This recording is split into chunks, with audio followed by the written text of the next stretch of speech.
Freunde, schön, dass ihr da seid. Willkommen in meiner schönen Werkstatt. Ich habe ein tolles Projekt für euch heute. Es ist einfach gigantisch. Oh. Und zwar gigantisch schwer. Heute geht es nämlich um eine Standbohrmaschine. Denn an dieser Schönheit gibt es einige Probleme. Ich spreche nicht von diesem nicht abgedeckten tödlichen Starkstromanschluss oder diesem Frequenzumrichter, der hier einfach rumlungert. Und ich will gar nicht anfangen von diesem mega massiven Stahltisch, der keine Kurbel besitzt, was zur Folge hat, dass es immer so aussieht, wenn ich diesen Tisch bewege. Entspannt! Und ja, natürlich will ich einen Motor einbauen, dass das hier automatisch geht. Bevor wir diese ganzen Probleme angehen, aber das Essentiellste.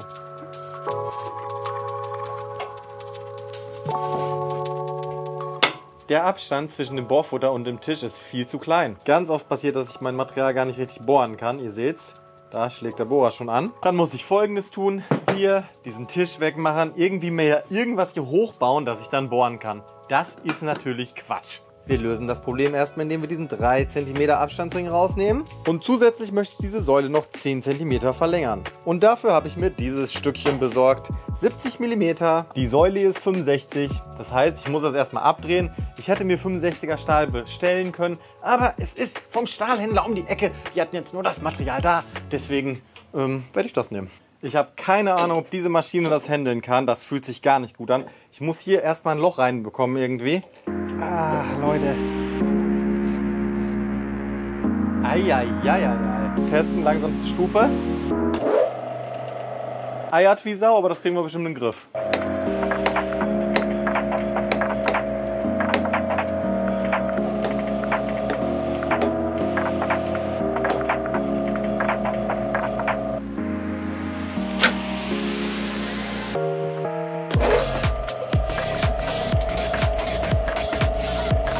Freunde, an alle Leute, die richtig Plan haben, ne? Ich mache das hier in meiner kleinen Werkstatt mit meiner Mini-Drehbank. Was soll ich machen? Aber ich versuche so gut es geht zu machen. Es ist nicht perfekter Rundlauf, aber ist ja egal, ich drehe es ja jetzt gleich ab. Wir stützen das jetzt mit einer mitlaufenden Zentrierspitze und dann gucken wir mal, ob das geht.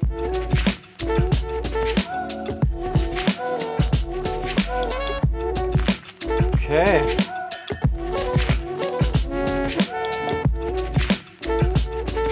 Ich weiß nicht, wie viel ich wegnehmen muss. Ich gucke jetzt einfach mal. Tast mich langsam ran. Das ist eine Gefühlssache.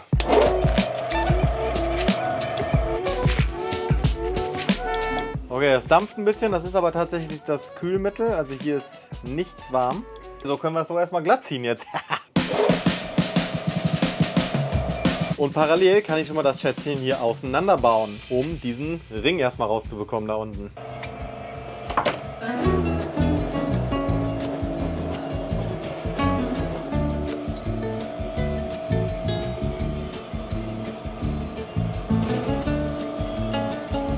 Oh, fuck! Ja.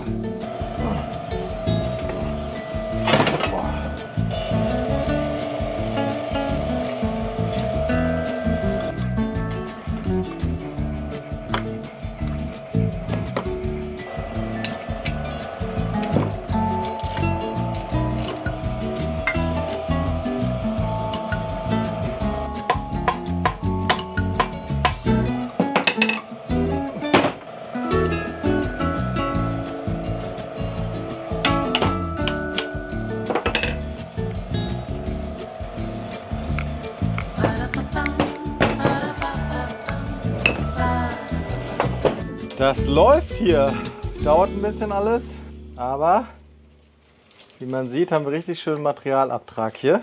So, mal schauen, wo wir sind. 67,8. Okay, nächste Runde.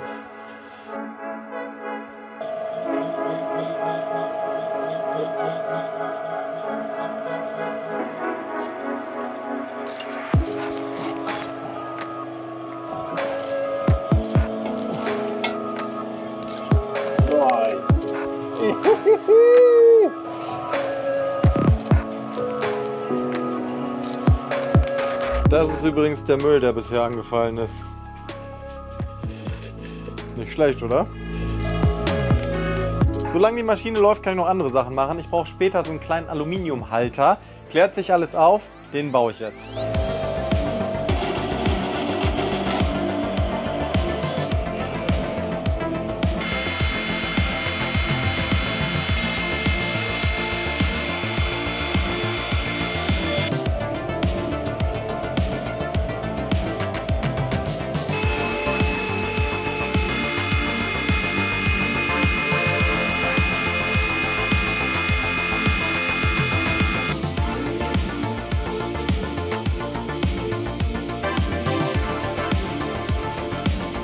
Maschine ist zerlegt. Jetzt möchte ich hier diese Säule verlängern und das Stück anschweißen. Wir sind fast am Ziel.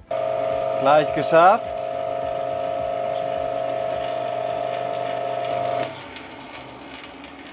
Das sieht gut aus.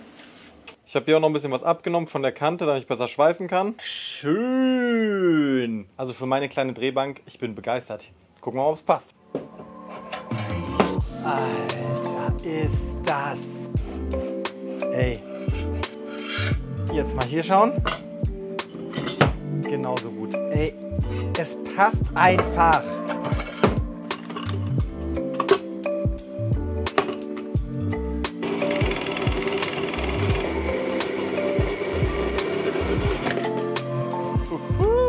Die Schnittkante ist nicht sauber, aber es ist völlig egal, denn wir brauchen diese Seite hier. Jetzt müssen wir es nur noch zusammenbraten. Das Teil passt perfekt hier drauf und es ist auch noch Luft unten. Man kann es jetzt perfekt drehen. Alter, wie genial ist das denn bitte? Bam, perfekt.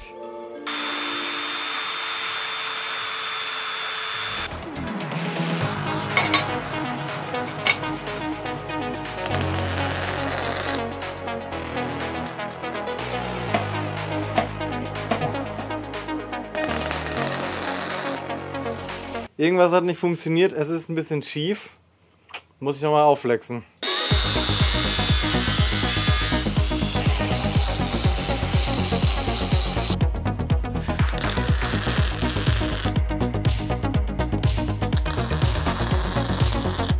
Kleiner Test.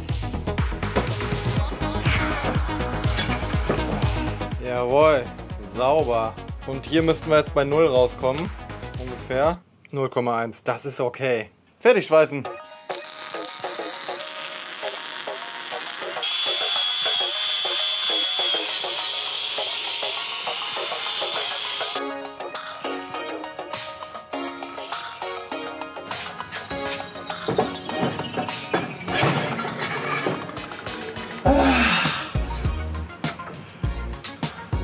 Leute, das Ding steht, ich bin mega glücklich. Aber jetzt muss ich erstmal pennen, weil die Teile sind alle so schwer. Das baue ich lieber morgen zusammen. Und dann geht's weiter für euch, wie immer. Ein cooler kleiner Übergang und dann bin ich wieder da. Woo! Wir sind zurück, Freunde. Jetzt kommt die Montage.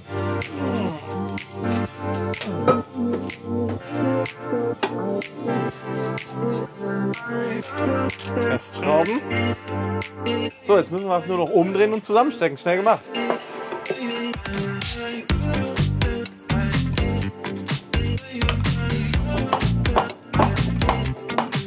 Sieht gut aus.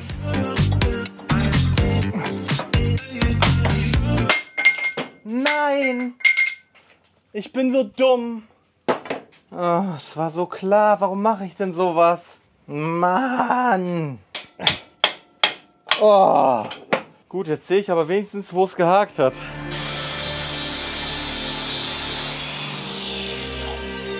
Gusseisen kann man schon schweißen, aber die Frage ist, ob ich das kann. Das muss voll krass vorgeheizt werden, glaube ich, irgendwie 500-600 Grad. Ich probiere es jetzt aber trotzdem, ich habe nichts zu verlieren und es muss keine mechanische Belastung aushalten. Let's go!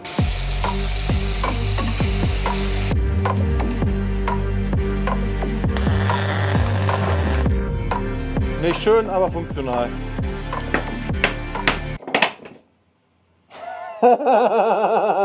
Also doch nicht funktional. Okay. Den Tisch lasse ich jetzt einfach weg. Kein Bock, mich damit aufzuhalten. Finde ich jetzt ein bisschen schade, aber auch nicht so wichtig. Das Teil brauche ich später vielleicht. Das mache ich mal auch oben. Viel wichtiger jetzt, den Tisch draufkriegen. Ich hoffe, der passt. Na toll! Wow, wow, wow. Fuck, Alter. Okay, das ist hier aber auch... Oh, es ist vom Klotz runtergerutscht. Kann das hier runterfallen? Nee, das kann es nicht. Es ist aber auch alles hier...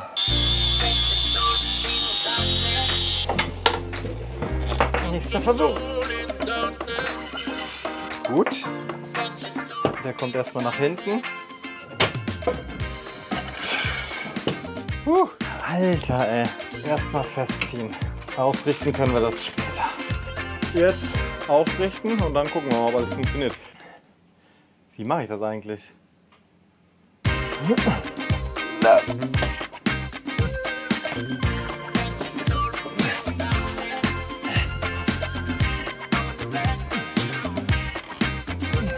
Scheiße.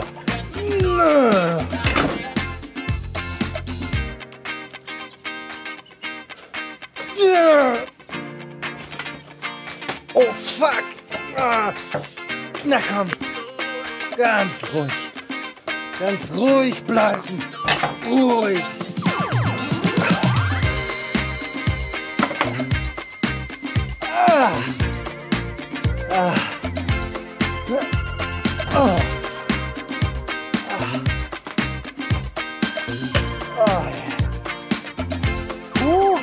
Schnell gemacht. Boah, ist die hoch. Alter. Krass. Geil, ey, das Ding ist riesig jetzt. Hammer. Und selbst wenn ich den längsten Bohrer nehme, dann habe ich richtig fett Platz hier unten drunter noch. Ist ja wohl mega gut. Da kann man mal größere Teile machen. Ey, Hammer. Was haben wir hier für Werte? Nochmal der Test. 0 Grad hier. Und jetzt 89,9. Ich meine, 90 wäre jetzt irgendwie ein bisschen geiler. Aber ich glaube, ein Zehntel oder was bei so einem fetten Ding. Perfekt. Das erste und wichtigste Problem ist gelöst. Diese Höhe ist wirklich sehr viel wert. Aber der Tisch ist natürlich immer noch gleich schwer. Das Ding zu bewegen ist wirklich richtig nervig. Das Ganze muss natürlich motorisiert werden, ist es klar. Ich habe in irgendeinem Insta-Live das schon mal angesprochen und da hat mir der Pero, der Kompressorschrauber, vielleicht kennt ihn der ein oder andere hier, mir ganz freundlicherweise was geschickt. Und zwar das Teil, das hat er noch in seiner Garage liegen gehabt. Guckt mal bitte, was das für ein fettes Ding ist. Das ist irgendwie, glaube ich, eine 30er Welle. Und ja, hier unten wird gedreht und dann bewegt sich dieser ganze Block hin und her. Damit möchte ich diesen Tisch in der Höhe verstellen per Knopfdruck. Ich habe keine Ahnung, ob das möglich ist am Ende. Ich weiß nicht, welchen Motor ich nehmen soll. Ich habe einen im Kopf. Keine Ahnung, ob der ausreichen wird. Aber erstmal baue ich das Ding jetzt da dran.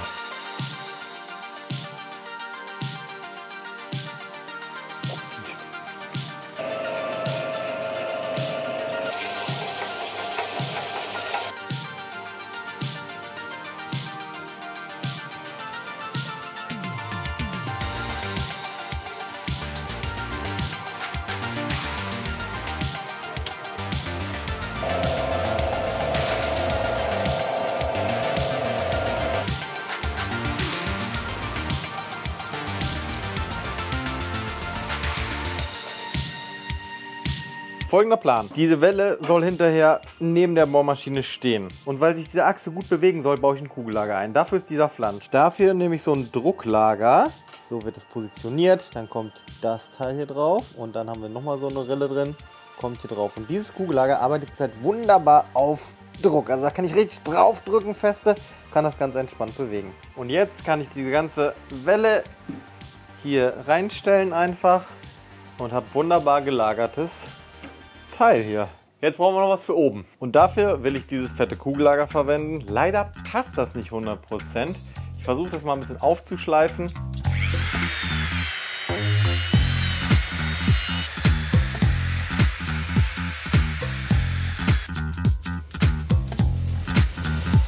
Jawohl, Leute. Okay, das ist ja alles zu gut, um wahr zu sein. Ich habe gerade dieses Teil gefunden in meinem Fundus. Das hat 65 mm Durchmesser, genau wie das Rohr hier. Und ich brauche ja noch irgendwas, was quasi diesen Tisch mitnimmt hinterher, ja, wie so ein Mitnehmer. Das baue ich jetzt hier raus. Das ist quasi schon das fertige Teil. Das kommt dann an diesen Block dran, erklärt sich gleich alles. Das müssen wir jetzt erstmal aufsägen. Oh Gott, Felix.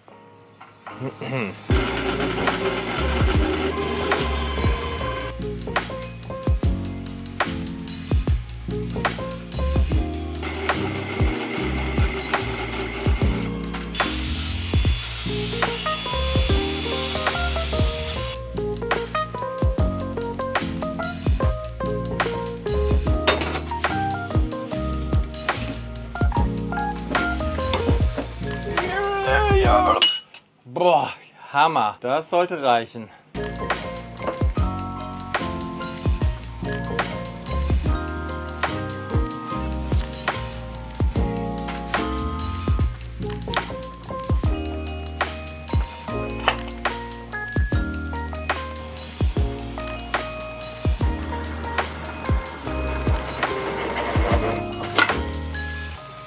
Hoppala!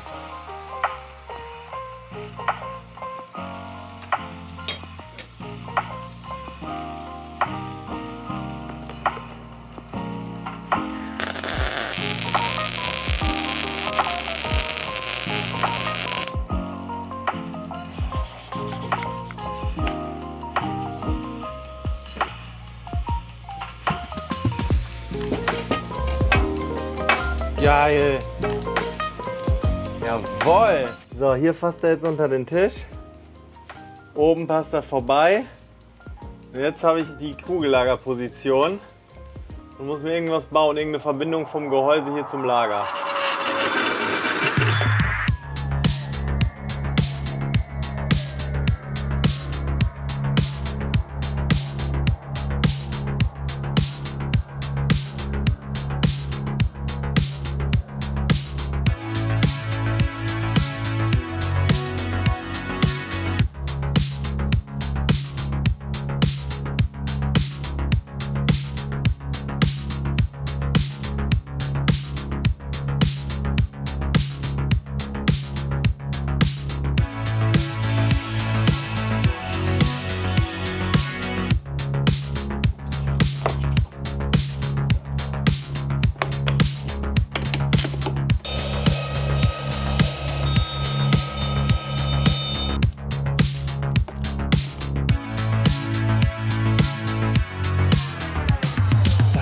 So geil.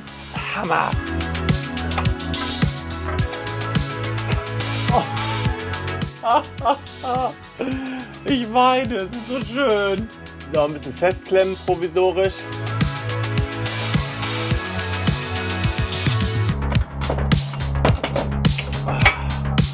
Eieieiei, das sieht erstmal schön massiv aus, denke ich.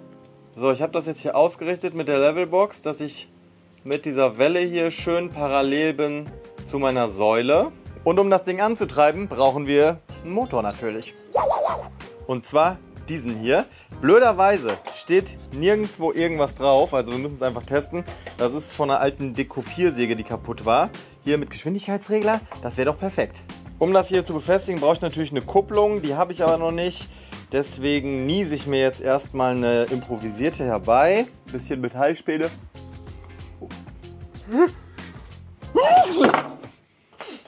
Oh, okay, die sollte erst reichen. Alter, ich bin so gespannt, wenn das jetzt funktioniert einfach, ne? Tisch locker machen. Und jetzt der Test.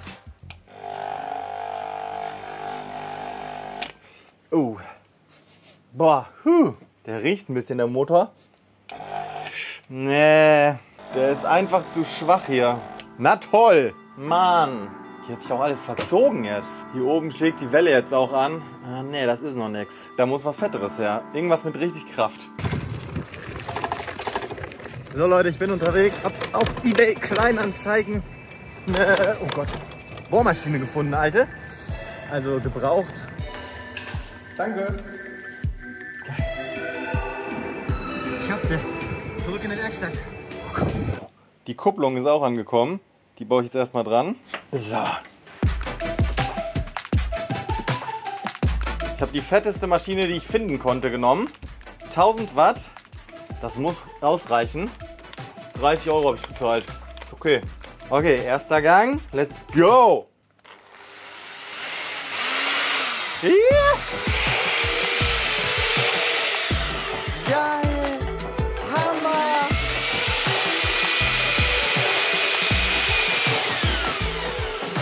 Es funktioniert. Es ist saulaut, aber es funktioniert. Vielleicht mal den zweiten Gang und dann kleinere Drehzahl. Ah, besser. Ey, ich glaub es nicht, Mann. Wie geil ist das denn bitte? Boah, ist das gut. Jetzt brauche ich natürlich noch irgendwie eine Halterung hier dran. Das Gute ist, diese Bohrmaschine hat so einen 43 mm Euro-Ring. Das heißt, hier kann man auf jeden Fall irgendwas dran befestigen. Ich habe das Projekt mal wieder ein bisschen unterschätzt, deswegen werde ich jetzt einen zweiten Teil aus dem Video machen. Ich muss noch voll viele Sachen rausfinden, diese Motorhalterung, die ganze Elektronik und Anordnung. Also lasst auf jeden Fall mal ein Abo da, damit ihr den zweiten Teil nicht verpasst. Und über Kommentare freuen die kleine Bohrmaschine und ich mich natürlich auch. Ja, du auch, Eule, natürlich, klar. Ihr wisst, Leute, ich mache das hier alles nicht zum Spaß, aber auch natürlich wegen dem Spaß. Wenn ihr mich unterstützen möchtet, kommt gern zu Patreon. Vielen, vielen Dank an alle, die mich da unterstützen. Leute, ich kann es nur betonen, ich finde es mega krass. Es ist eine wunderbare und tolle Community hier. Hier gibt es so wenig Negativität und so und das feiere ich und dafür danke ich euch allen wirklich von Herzen. Ich habe schon wieder so viel gelernt bei dem Projekt und freue mich auf nächstes Mal, wenn es mit unserem kleinen Abenteuer weitergeht. Ciao, Kakao. Boah, ein Kakao wäre jetzt echt geil.